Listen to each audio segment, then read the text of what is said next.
Spider-Man, Spider-Man, this series really needs to get a move on. Hey guys, what's up? So, we're gonna go and review today my favorite series, the only series I pretty much read in Marvel, The Amazing Spider-Man Renew Your Vows. And I gotta say, you know how in this channel I usually say that I preferably like to review stuff I like? Well, Renew Your Vows has not been that pretty lately. So we're going to get into this and talk about it. First of all, I'd like to say, yes, this cover is really pretty. It's made by Ryan Stegman. He's the original artist in Renew Your Vows. Does he draw on side? No. This is by somebody else. I believe his name is Nick Roche. Jody Houser writes it.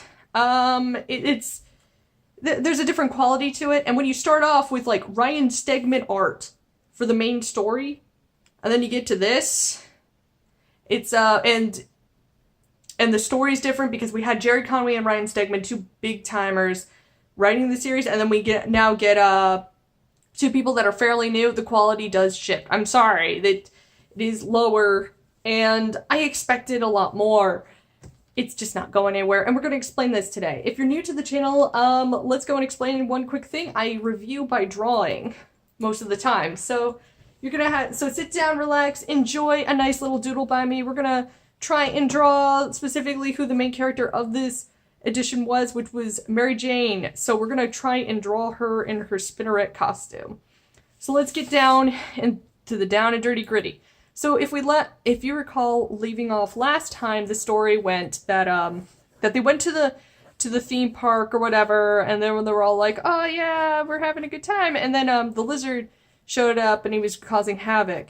Well, it goes right back into that battle, except then it suddenly goes warping you back in time to like a little while before, and then you're like, oh no, it's what Jerry Conway did in the first year of Renew Your Vows, where it was like, this is going to be a Peter-centric book, and we're going to go see what he was doing before all this happened, like his whole entire day, and then the next one was like, this is Mary Jane's whole entire day, and then it was Annie's whole entire day, and so we're getting that kind of premise once again in the same book. And here's the thing, nobody liked that. Everybody thought we would rather just get on with the story because it was fun, and yeah, there was stuff here and there that we liked, but it was just taking too long, and that's the problem with this book. It does have its nice moments, but alright, let's go and begin off. So immediately we go back in time to Mary Jane, like, they say, like, a little while before in the Avengers Mansion, which is cool, because it's like, you know, here, I'm gonna show you it. Look, she's fighting Iron Man, and I am all for this, yeah, because if you know anything about Civil War, you know what Iron Man did. So most of us, when we saw this, like, little thing, we were all like, oh man, she's gonna go and punch Iron Man? Heck yeah! Because yeah, she needs a little bit of revenge from Iron Man because of what he did, which is pretty much causing terror into their family and pretty much being the nightmare. And one of the reasons one more day happened. Please get rid of this. Almighty CB, please. I see the signs. Let it be true. Let one more day end. Okay, now back to the story. So, pretty much the whole entire thing, so she's, like, beating up Iron Man in a fight, but it turns out it's just training. He's, like, he's helping out with keeping the suit in check, because, you know, it sucks out Peter's life force and stuff, and it seems like they're kind of friends. Like, he gives her, like, he helps her with the fashion lines and stuff, because, you know, he's a famous guy, so he gets to see all the famous fashion wear from all around the world, and so they're, like, slightly good friends, and that was cool. But then it, like, goes into, like, all this stuff about her trying to be, like, a superhero. You know, she's swinging back home, and all this crazy stuff happens. Like, she stops two kids that are, like, attacking this other kid. It turns out they're just bullies, and they call her Spider-Mom, and she's just a little bit upset by that. And I guess it's like, I'm getting too old for all this, or something. It's just regular stuff we didn't need. Like, I would have rather gone back to Avengers Mansion, like, that, like, look, it's just 3 pages of this, and then we get, like, all these pages of nothing kind of thing. Wait. What's that? Okay, this kind of ticked me off. This is Annie's room. They're doing a whole entire dress-up thing. Do you know what that is? Do you see it? Do you see that? Do you see that? Yeah, it's that. It's Mockingbird. Mockingbird's in my dang book. And I'm not a fan of her Ask About My Feminist Agenda because that book was poorly written and everything. Like, I could scream about this all day. But I won't get into that, I guess. No, you wanna know what? I am. Because the writer did such a poor job of writing the Mockingbird book, nobody really knew what was going on at points. Like, apparently she retconned, like, here's the thing, Mockingbird was raped, but she retconned that, and it was pretty much like, no, it was consensual, but she wasn't very good at writing everything else of the details of what happened then instead. It was just like, no, it was consensual, and then just moved on. Except here's the thing, she accused her rapist of rape, so they never go into detail about that either, so it's like, what, she was just a rape accused? She murdered the dude. She killed him. And they don't really bring this up, so everybody's been like a large discussion of what does this mean or anything, and pretty much it's like, you just made her a rape accuser. I mean, like, this is not what people need in their books. And so, yeah, just poor writing, deletion of most female superheroes from what I saw, and it just ticked me off. But most of all, what I'm really ticked off about it being in the book is that the Mockingbird they're trying to make her the new Squeeze with Peter Parker and the 616, and she's pretty much, and they're like, look at her, she's so great and peppy, and she's a feminist. Oh, you mean like her? Like Mary Jane? Mary Jane was a feminist. Mary Jane, everybody knew Mary Jane was the dang feminist. Yeah, Peter Parker married a feminist that everybody liked. But no, we can't have Mary Jane because she's too pretty. So we have to, like, make her into a loser or something. You can have this one, though. You can have Mockingbird and all this other stuff who's apparently just, like, there's so many problems. And I'm like, get out of my book. You took her man. You took Mary Jane's man. Get out of my book.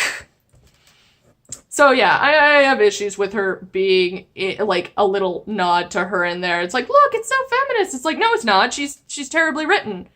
If you want a good feminist book, read some old school, Wonder Woman. Read some old school, like, Spider-Man with Mary Jane. Those are really good.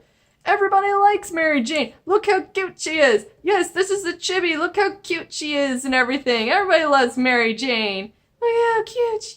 You hit the jackpot with her.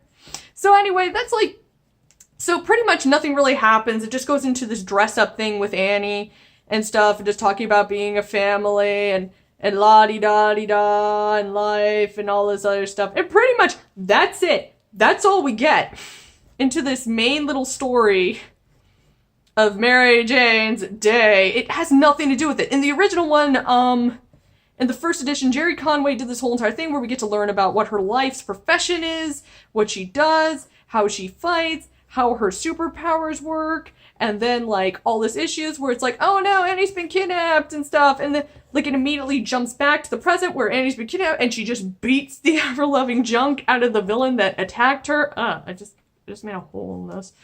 And just kicks their major butt, and they explain all this cool stuff. So even if you don't like Mary Jane just taking over too much and being overpowered, it was still fun because it, like, had all this cool premise and just a lot of good stuff. There's nothing here. It's just oh, you know, la-di-da, it's just my average day. I'm not here to see your average day. I'm here to see you, like, kick butt and stuff. And we only get that at the bitter end. And the bitter end, it really does nothing. Because they're like, we webbed up the Dr. Connors. He's the lizard again for some reason. Derp. And that's, like, really it. Oh, yeah. And, like, Dr. Connor's like, I came here for your help. Help me, Spider Family. And that's where the series ends. That's where the story ends. Right then and there. And there's nothing to it. There's nothing. And it ticks me off because there are parts that I did like about it. Like the Avengers Mansion. They explained, yeah, Avengers Mansion is still a thing.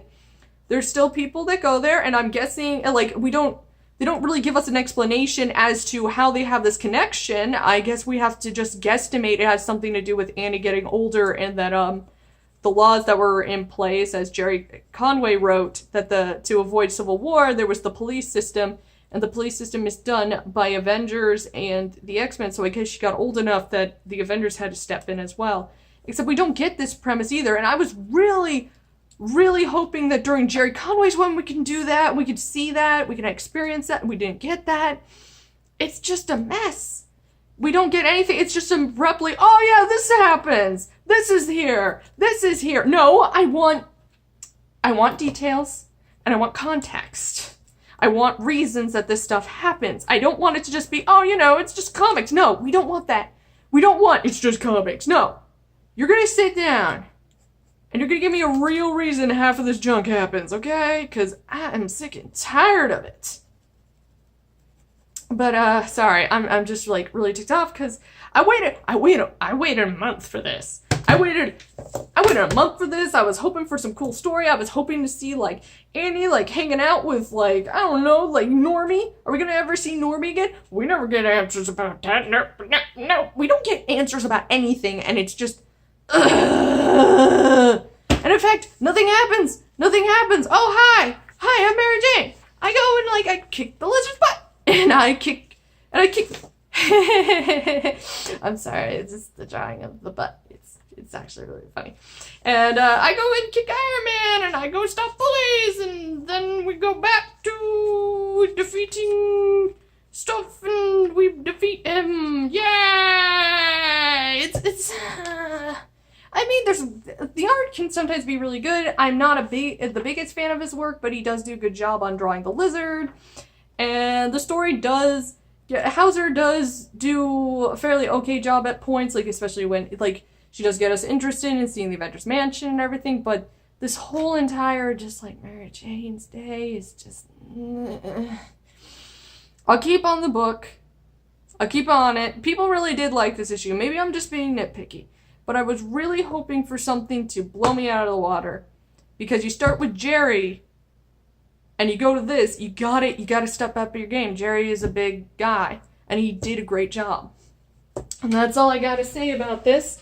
Please enjoy my little tiny cutesy Mary Jane spinnerette suit. And have a good day, guys. See you later.